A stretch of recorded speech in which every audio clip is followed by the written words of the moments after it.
how about that band, huh? They're amazing. I think we can all agree. Fantastic. I've never seen a band at a conference. Me neither, but from now on, I'm booking them. This is a really good idea. Yeah, it's fantastic. Well, thank you all for being here bright and early. Dave, we've spoken a few times in the past, and most recently for this conference, we were talking about the role of Path in Asia, and its sort of the different response it's received there than here in the US. And maybe you can talk a little bit about how you see customers using Path differently there and why you think it's been so successful. Yeah, I mean, we've kind of been on this amazing journey for the last couple of years where we've seen an immense amount of success, particularly in Southeast Asia.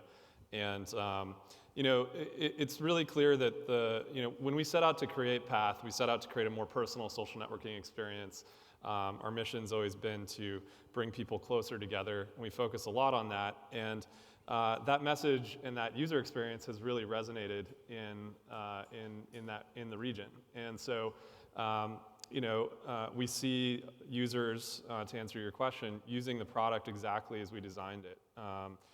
Users particularly in Southeast Asia were really, turns out, looking for a more personal social networking experience, a place where they can have their real friends and share with their close friends and family, because most of the larger social networking experiences really have become commercial and focused on commerce and advertising.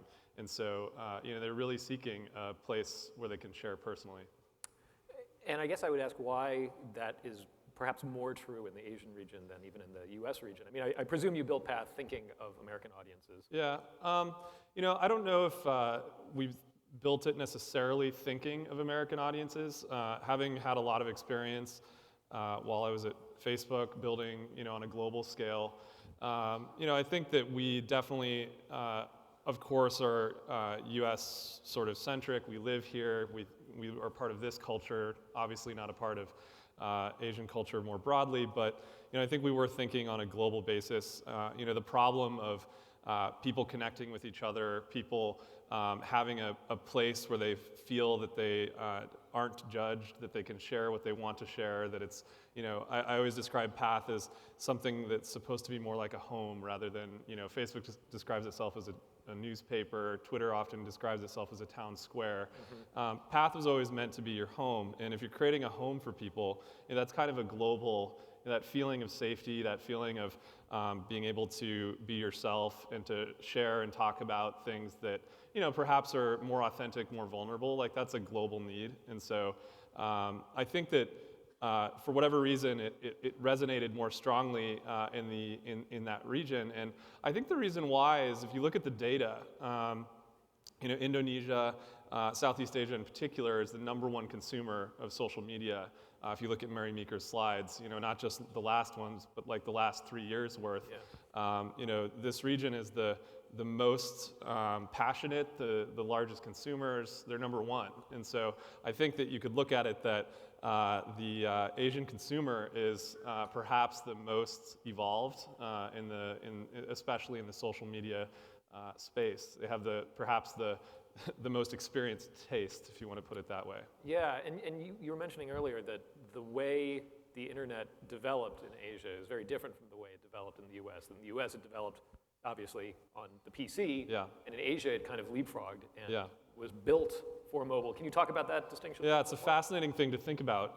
I think that, and all of us that have grown up in the United States think of the internet and we think of computers as being a personal computer, the PC. We grew up with the dream that was pitched by Microsoft and Apple of a PC on every desk, and that PCs were sort of the center of the computing world. If you look at Asia, on the other hand, and not just Asia, but to the theme of this conference, connecting the next 5 billion people, those people are all going to experience the internet for the first time through a mobile device. And that means mobile computing, it means multi-touch interface, not a keyboard and mouse, not a personal computer. It means not just making a desk interactive, right? If you think about what a computer did, is it made your desk interactive, right? It didn't go with you throughout the rest of your life. Yeah. It means making your entire life digital and interactive. And so I think that it's fascinating to think that those next 5 billion people may not ever see a PC. and that you could perhaps call the PC a failure because it only got to 1.5 billion people. It's not going to get to all 6 billion people in the world. Right, or maybe it's like the rockets that fall off the shuttle. Yeah, whereas there's more people in the world with mobile phones now than toothbrushes. Yeah, wow, really? I didn't realize that. That's amazing. And you've also talked about the fact that that increasing, I still think there used to be a billboard off the Highway 101 off-ramp for Yahoo that said like a nice place to visit on the internet, as if, the internet was a destination. Oh, it was the one that looked like a hotel. Yes, right? it looked like a hotel, exactly. And the metaphor was that the internet was somewhere that you went, and then that was distinct from your everyday life. And yet when you talk about and that kind of makes sense in a PC framework. You have to go somewhere specific. Yeah, I mean, you had to actually go to a specific app, right? Right. You had to like open a specific app. Like the internet was this afterthought, and even the first computers, you had to like get a separate modem to get the internet connected into it. Right. This kind of goes to show the first Mac didn't even have a hard drive, let alone a modem. Yeah, right. And now it seems that that idea of a distinction between online and offline obviously it breaks down every time you push the Uber button. Yeah, and not just online and offline, but we call them phones. It's a really interesting thing. And what was the phone? The phone was a way to connect with other people, right? And so I think that it's not just that this thing that we all have is it's a computer that's native to the internet, but the metaphor is entirely about connecting with people, which is a really interesting thing.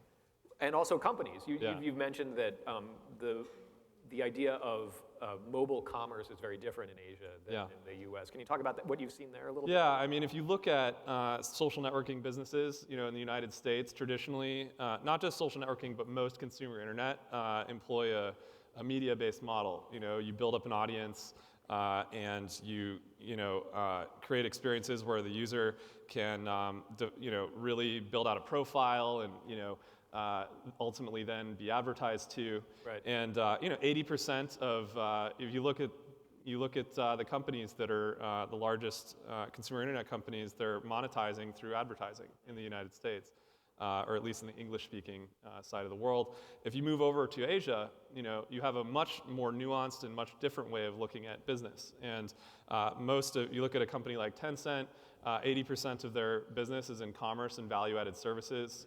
Less than 20% is in advertising. So it's virtually a mirror. If you actually put the pie charts next to each other, they're actually mirrors of each other. Wow. So I think that just tells a story of that in Asia, it's really clear that deeply embedding in people's lives, from payments to commerce to gaming to the way you live your life, sort of happens through these experiences, rather than it being about just creating audience and then building advertising.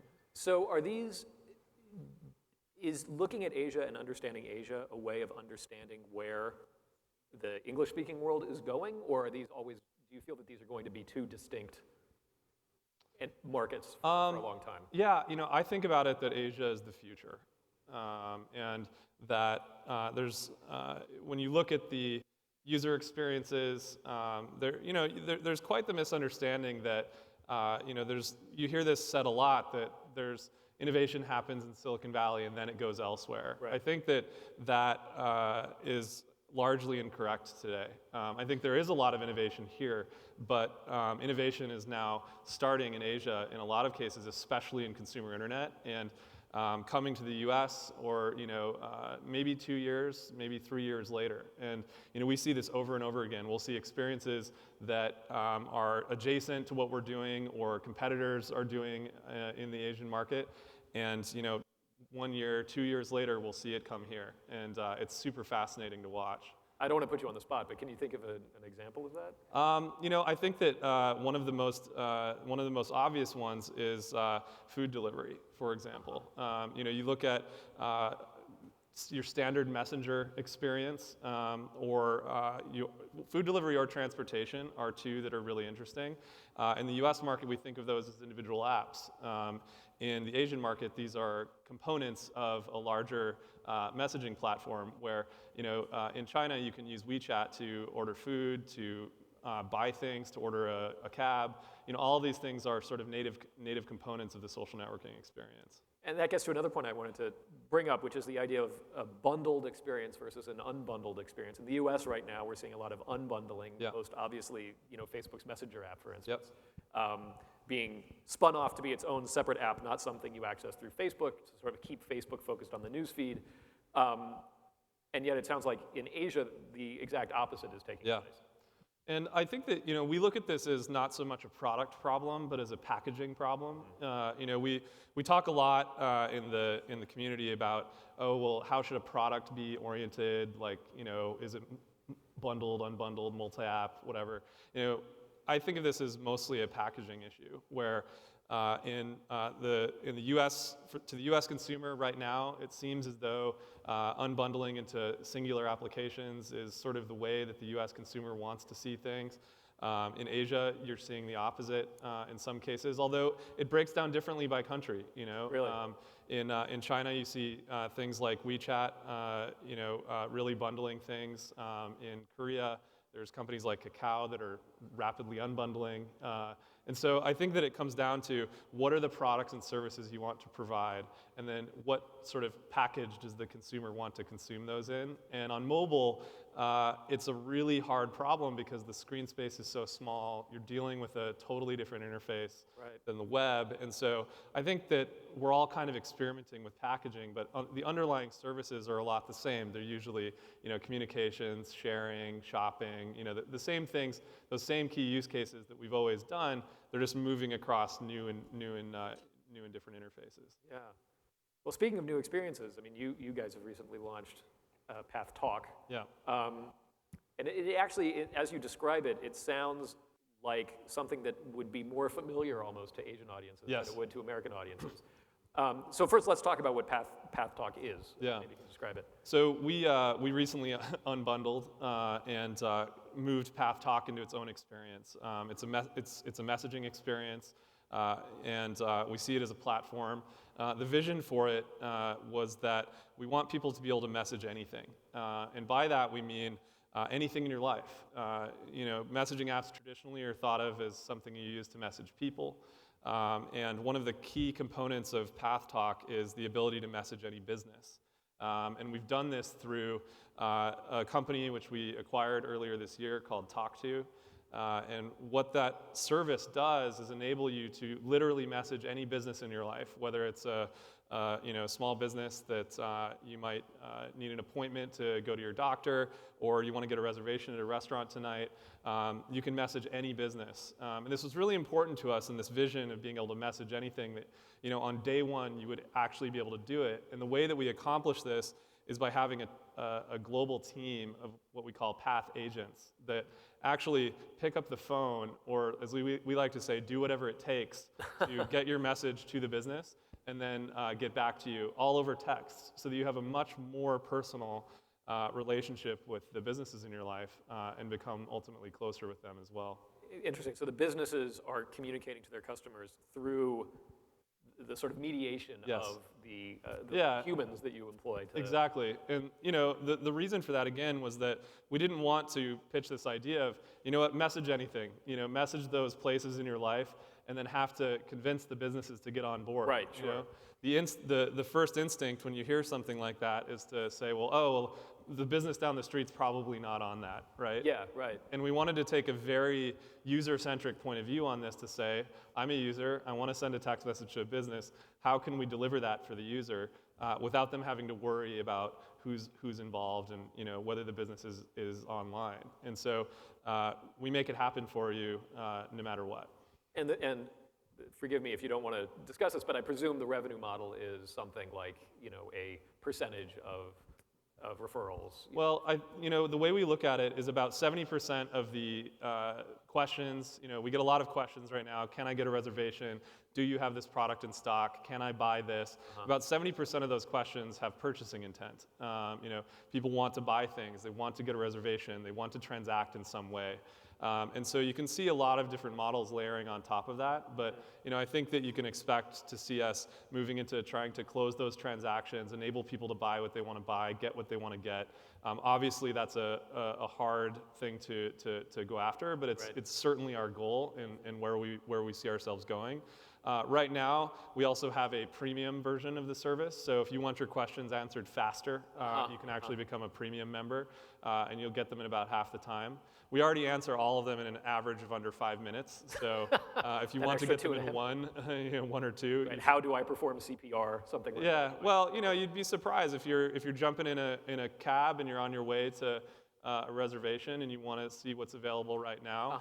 Accomplishing that in under 5 minutes, and 5 minutes oftentimes is even too long. Yeah, so that's interesting. We really try to do it as fast as we can, and that's why that average of 5 is really important to us. I want to get back to some of the themes of the conference, but before I do, the idea of employing humans to do this kind of work, as opposed to, we're starting to hear about a new generation of smart assistants, the sort of next version of Siri that's going to be AI charged, and companies like Facebook and Google and Microsoft and seemingly everyone is making these massive investments in AI. Why invest in humans? Well, we want to deliver these kinds of experiences now, rather than in 5 years. And in order to do that, if you look at some of the bigger successes in technology, whether it's most recently with something like an Uber, or even big companies like in the government sector like Palantir, these companies are building technology which humans use to accomplish amazing tasks, right? And to make life better, to save you time, to get you places. And we wanted to be able to deliver on some of these things now.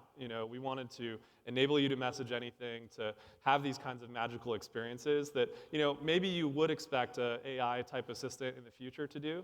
But today, in order to really achieve it and to make to really give you that magical experience, we have to combine software with the human element in order to deliver that in the short term. Now, that doesn't mean in the long term that in order to scale this, we don't have to think about AI.